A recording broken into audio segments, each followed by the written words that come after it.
کیا سے کیا ہے، یہ ان کی دعا کا اثر ہے. یہ دعا آگے لمبی ہے، میں نے صرف وہ مختصر چیز بتائی ہے جو اس سے ہمارے مضمون سے تعلق رکھتی ہے.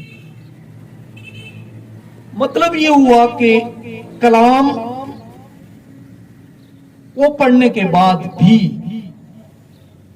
اگر ہم اپنے آپ کے اندر کو صاف نہ کر سکے یا نہیں کرتے تو اگلی دو چیزیں جو ہیں، علم جس کا مطلب ہے جاننا، کسی چیز کو جاننا کہ یہ کیا چیز ہے، وہ بھی نہیں ہمارے پاس آ سکتا. یہ اللہ کا اصول ہے. انہوں نے دعا میں یہ تبدیلی تزکیہ نفس کو پہلے اس لیے لایا کہ نہیں، یہ دو چیزیں، حکمت بھی نہیں کھلے گی، علم بھی نہیں کھلے گا. ہاں، اب یہ میرا کلام ہے، ان کے لیے کچھ میں چیزیں بنا دیتا ہوں کہ اگر یہ اس طرح گئے تو ان کی یہ چیزیں ان کو افادیت ملتی رہے گی. سب سے پہلی چیز یہ ایمان لائیں. ایمان ان کا ہوگا لا الہ الا اللہ محمد رسول اللہ. لیکن صرف لا الہ انہوں نے کرنا ہے، باقی میں نے کرنی ہے ساری چیزیں. لا الہ کا مطلب یہ ہے کہ نہیں، ہم اللہ تعالیٰ کو یہ کہتے ہیں کہ ہمارا اندر اب بالکل کلیئر ہو گیا، کچھ بھی ہم نے نہیں چھوڑا اپنے اندر. کوئی طاغوت نہیں بیٹھا، کوئی شیطان نہیں بیٹھا، صرف اور صرف سب کچھ تمہارا اور تمہاری ذات رہ گئی ہے.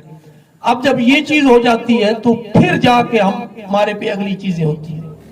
اللہ تعالیٰ نے جن کو توفیق دی ہے اور انہوں نے لا الہ کا حق ادا کیا، ان پہ آگے کھل گیا، ان کے ایمان بھی ان کو مل گیا اور ساری چیزیں مل گئی. لیکن جنہوں نے لا الہ کا شرائط ابھی پوری نہیں کی ہے، جس میں ہم سارے شامل ہیں اور ہمیں پتہ بھی نہیں ہے کہ لا الہ میں کیا شرائط ہیں. لا الہ کا ہمیں جو مطلب بتایا گیا، صرف معبود بتا دیا جاتا ہے کہ کوئی عبادت کے لائق نہیں سوائے اللہ کے. اب معبود کیا ہوتا ہے؟ جس کی عبادت کی جائے. عبادت کیا ہوتی ہے؟ عبادت وہ ہوتی ہے کہ جو کوئی بندہ ایسا کوئی کام کرتا ہے جو اپنے خالق اور مالک کو خوش کرنے کے لیے، اس کی رضا چاہنے کے لیے وہ عبادت ہو جاتی ہے. ہمیں بتایا گیا کہ نہیں، یہ عبادت کوئی نہیں ہے، اس طرف نہ جانا، بس یہ نماز روزہ حج زکات یہی عبادت ہے. جبکہ نماز روزہ حج زکات یہ سارے فرائض ہیں، اور یہ فرائض کا مطلب صرف رکھنے کا یہ تھا کہ یہ ہمیں اس طرف اللہ کی عبادت کی طرف مائل کریں گے. عبادت کا جو مطلب نکلتا ہے وہ صرف یہ ہے کہ ہم وقت 24 گھنٹے ساری زندگی، اس میں کوئی یہ نہیں ہے کہ ابھی زور ہے تو نماز پڑھ لو 5 منٹ کے لیے اور پھر فارغ. نہیں، ہم وقت، سارے کا سارا وقت اللہ کی فرما برداری، اس کی تابعداری،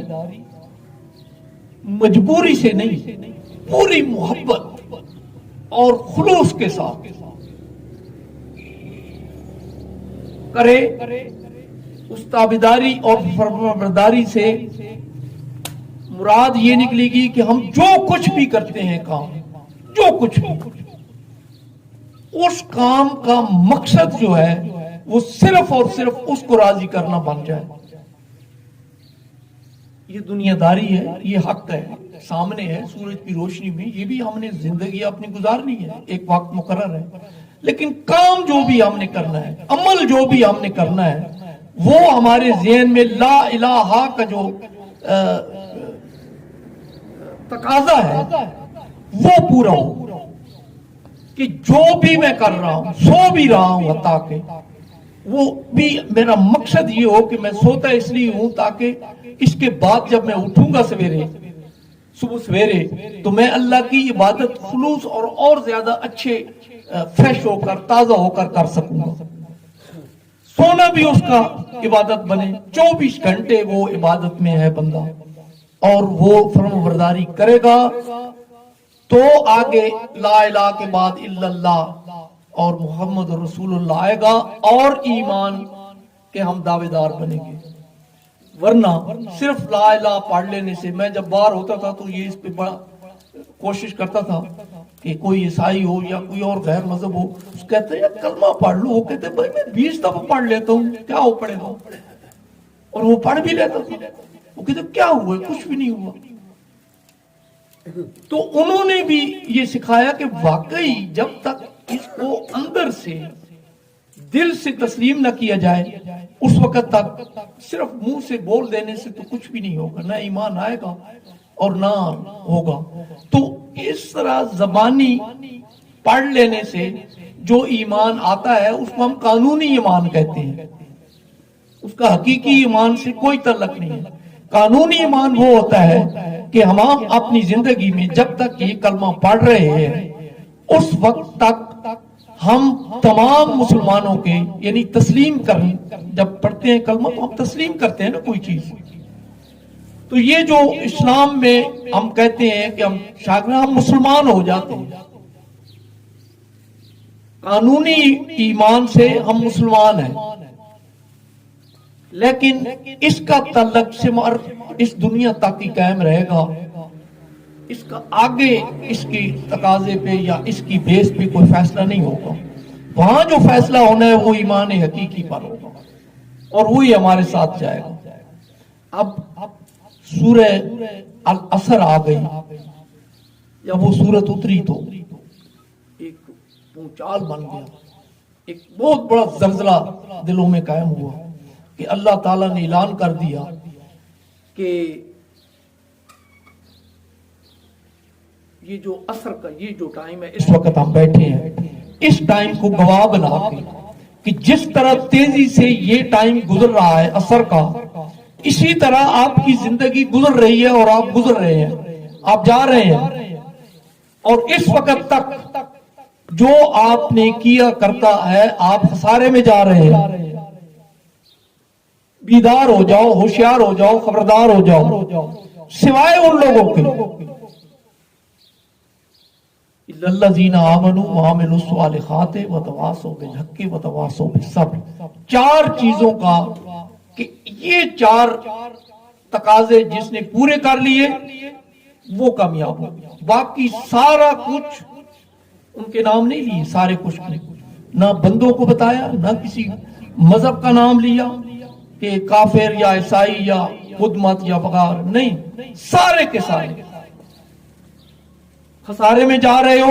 اور جو کچھ بھی کر رہے ہو، بے شک کوئی بہت بڑے ادارہ فلائی بنا کے اس میں آپ سارا دن خریدی کر رہے ہو، سارا خسارے میں جا رہے ہو. اور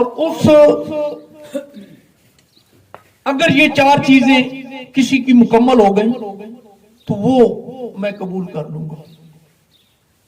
حقیقت تو والعصر نے کھول دی تھی اس صورت میں، اور صحابہ کرام نے یا حضور صلی اللہ علیہ وسلم نے کہا کہ عمر رضی اللہ تعالی عنہ نے حضور صلی اللہ علیہ وسلم سے کہا کہ یا رسول اللہ اگر اس صورت کے بعد پورا قرآن بھی نہ ہوتا تو یہی کافی تھی انسان کی نجات کے لیے. حضور صلی اللہ علیہ وسلم نے کہا کہ پورا قرآن اسی صورت کے تفصیل میں آیا ہے، کوئی چیز باہر نہیں ہے، اسی صورت کی وضاحت کرنے کے لیے پورا قرآن ہے.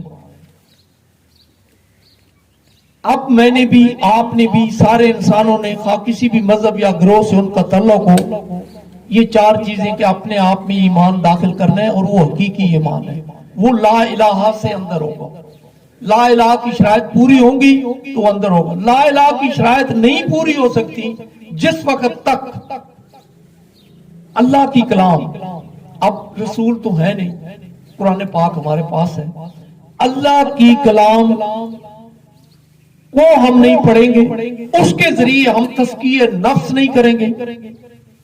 جب تزکیہ نفس ہمارا اس معیار پہ پہنچ جائے گا کہ ہمارے اندر صفائی ہو جائے گی تو ہماری ایک اور جسم جو اس وقت بالکل مرا پڑا ہے، فطرت ہماری مسخ ہو گئی ہے، پرورٹ ہو چکی ہے، ضمیر ہمارے سوئی ہوئی ہیں، یا مر گئے ہیں وہ سارے جاگ پڑتے ہیں، چونکہ اب اندر سے شیطان نکل گیا ہوگا۔ اس کے لیے اللہ تعالی نے جہاد کو فرض عین میں شامل کر دیا۔